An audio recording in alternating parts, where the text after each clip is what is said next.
Welcome back. All right, news of the day video for all you fine people on the internet for your Sunday, April the 13th, the last Sunday of the regular season, hockey all day and all that. So the review will be coming up later on tonight, but I figured, hey, news of the day. So I've been collecting this during the day. Starting off at the top of the board, Elias Sorokin is now tied for second all time on the shutouts list for the Islanders with 22. Along with Billy Smith. So Billy Smith had 22 in an era where shutouts just really weren't a thing. Chico Resch has the all-time lead for the Islanders with 25. Chico Resch, of course, better known now and more associated with the Devils that I'm wearing. But yeah, Chico Resch had a really good run with the New York Islanders. That was before my time, though. When I was getting into hockey, that was right around where Chico Resch gets traded to the then Colorado Rockies, who would move to New Jersey and become the Devils. The Bridgeport Islanders, kind of a rough record to set. They have finished with 4 home wins this season, which is the fewest in AHL history. And they were outscored 146 to 76. So that's not great. Those numbers do not indicate that Bridgeport had a fantastic season. Yeah, so 4 wins in the entirety of the season at home. If you went to Bridgeport games, if you're a season ticket holder, my sympathies. You might be at least entitled to some sort of refund. That's a really rough record. But hey, at least the Bridgeport Islanders have those really cool fisherman jerseys. I have the white one. Do not have the blue one at this point in time. AHL jerseys a little bit pricey at this point in time for me. Anyways, moving along, Calvin DeHaan. So this is kind of making the rounds. Apparently Calvin DeHaan was heard talking about how frustrated he's been with the New York Rangers with the lack of, getting into games. And said that, when he was in the lineup, they were 2-0-1 during those 3 games. He figured that he had earned a right to be in the lineup and at least get another look. And so that frustration was heard and relayed. He has let people know via a post of his own on X that he's frustrated, as any player would be. He wishes that he had been able to talk about this in a different setting than just somebody overhearing this. But he's not, I don't think he's out of line on this. And honestly, I would think almost any veteran player who's been around as long as a guy like DeHaan, you're going to be frustrated when you're not being put in the lineup. And especially when the team's losing as often as the Rangers have been. Now they're missing the playoffs. You have to believe that you could have helped them win some games. You have to believe that because as a professional athlete, that's kind of your job. So I understand where DeHaan's coming from. I've seen some people saying, oh, the guy's a bum and he's a loser. And yet he wants to play. He wants to do what he's being paid to do. A loser wouldn't care. He'd be like, yeah, I'm getting paid. I'm just going to go sit in the box and watch you guys lose. I don't care. So yeah, DeHaan, I don't blame him for venting and being frustrated. I'd be more concerned about a player who's not frustrated about being a healthy scratch regularly. Bjorkstrand is out week to week for the Tampa Lightning. That was revealed this morning, so Bjorkstrand will be out. And when it's week to week, that's a minimum of 2 weeks usually. And with the playoffs just a week away, one of 2 things happens. Either he misses the first week of the playoffs, or he may very well try to push himself to come back early, as players often do when it comes to playoff time. Whenever I hear so-and-so's coming back for the playoffs, I'm thinking, we'll see how healthy he is. And teams will test how healthy that player is as well. So all the best to Bjorkstrand. Hey, he got a 20-goal season. He's in Tampa. He's getting a chance to play playoff games once he's good to go. Something that was not going to happen for him in Seattle. So all the best to Bjorkstrand. Ekholm. This is sounding like Matthias Ekholm may very well be done for the season. He's getting a second opinion, apparently, in terms of... Oh, look at that. I spelled that wrong. That's what happens when I'm watching games and I'm writing on the board at the same time. So let me just go ahead and fix that. Again, I normally would do a pause of the camera at this point, but forget it. So yeah, Ekholm's getting second opinion. There's speculation he could be out for quite some time. In fact, apparently the Oilers are preparing themselves just in case they need to go without Matthias Ekholm the rest of the way this season. The Oilers are going to be playing against the LA Kings. Ekholm would be a huge add for them during the playoffs, should he be ready to come back at some point during that series. We'll see what happens after this second opinion. I have not seen confirmation that he's going to be out through the playoffs, But that is what the Oilers are preparing themselves for, just in case Ekholm is not able to return. Buium, Minnesota Wild property, has signed his entry-level contract as expected. So Buium will be joining their lineup quickly, and Minnesota, all of a sudden the number one wild card. If they can keep that number one wild card spot, they would avoid playing Winnipeg. They would play Vegas in the first round. So, yeah, we'll see whether you want to play Vegas in the first round or if you'd rather play Winnipeg. We'll know a couple weeks' time which of the two is the better in terms of the top seeds in the West. So, yesterday, Alec Martinez announcing that last night was his last game. And Pat Maroon, like, all right, my last game too. So both of them wrapped up their careers last night for Chicago. And so I think that's nice for them to go out on their own. Yes, there's a game for Chicago tomorrow, but for Maroon and Martinez, doesn't look like they're going to be playing in it.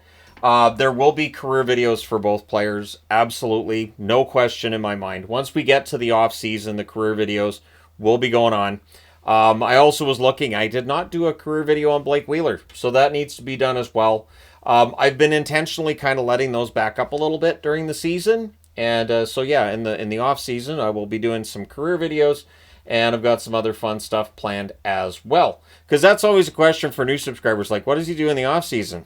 I do playlists and I do videos that are kind of fun to do. So yeah, even during the off season.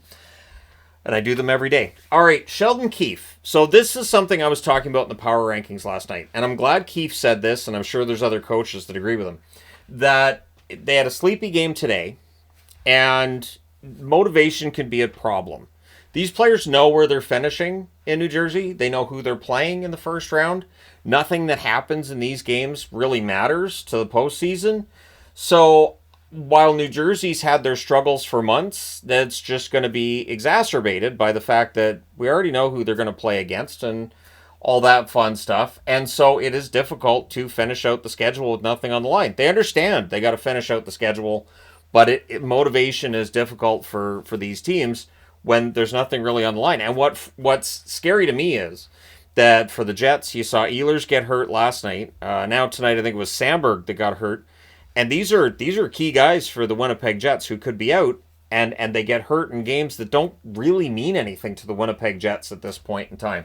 So, also with New Jersey news, from today's game, Paul Cotter has a hearing tomorrow for an illegal check to the head that was given to Adam Pelech.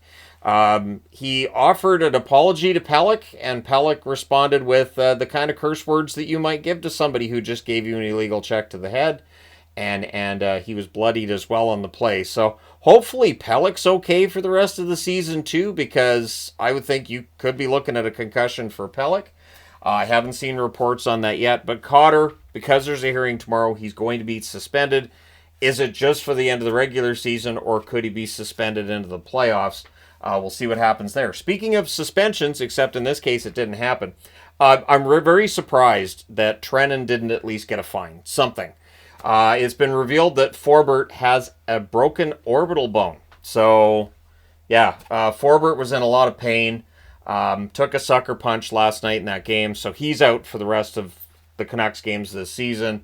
But I'm still surprised there was nothing from Department of Player Safety. And I generally don't talk about that. But that, to me, I would think at least just a game, like something. But at any rate, nothing happened. They figured that because he got a game... because he got thrown out of the game, that was suspension enough. And yet Forbort has a broken orbital bone, and he's not going to play the rest of the regular season. Understanding the regular season ends on Thursday, but still. Tockett's decision's expected soon, according to Elliot Friedman. It sounds like the team wants him back. It sounds like the players want him back too. At least publicly, they've supported their coach. And so that's expected. And in terms of the whole Brock Boeser mess and Boeser not having an extension, it would appear the team and Boeser are arguing on term. So the cap hit may very well be lined up between Boeser and the team, but term is not. Boeser wants a long-term contract. Totally understand why you would want that. I also understand why Vancouver would be not necessarily all that excited about a long-term contract for Boeser. Given his current age, isn't he 28 at this point? And of course, Boeser does get injured. So that's something you have to keep in mind as well when you're looking at signing somebody to a long-term contract. So we'll see how that all shakes out. If Besser leaves as a UFA, it does free up some money for the Canucks to go out and chase down a different unrestricted free agent. Keeping in mind that this year's free agent group is not that deep, at least looking at it, it doesn't feel like there's anybody who really is this huge, big deal going to the market other than Marner potentially. Is the one that really stands out to me, although Nick Ehlers is out there as well, right? So we'll see what happens. I'm going to skip down here, skip past this one first. So the Winnipeg Jets officially win the President's Trophy. I've seen some Caps fans saying that the Capitals are intentionally losing games down the stretch because they don't want the President's Trophy. That's cute. That's cute. The idea that if they start playing well and winning a game, that somebody's going to call them aside and go, guys, what are you doing? We don't want the President's Trophy. Start losing. It's just not a thing. It's just not. But at any rate, Winnipeg Jets, congratulations on winning the President's Trophy. I very likely will be doing a video this week looking at the Winnipeg Jets and the amazing season that they've had, basically from wire to wire, and the pressure that's on them now to succeed come postseason. Now the regular season's winding down. They've got first place overall sewn up. Now this is where the rubber meets the road. And I also want to throw out there, I understand this is not golf, and people may not follow golf, but Rory McIlroy finally won the Masters, something I never thought was going to happen. It was reminiscent of, and I'm showing my age here, Greg Norman. Greg Norman was an excellent golfer who just come the Masters, and from what I remember, and my memory might be a bit dodgy with this, I think Greg Norman had trouble with the majors. The majors was where Greg Norman would have real difficulty.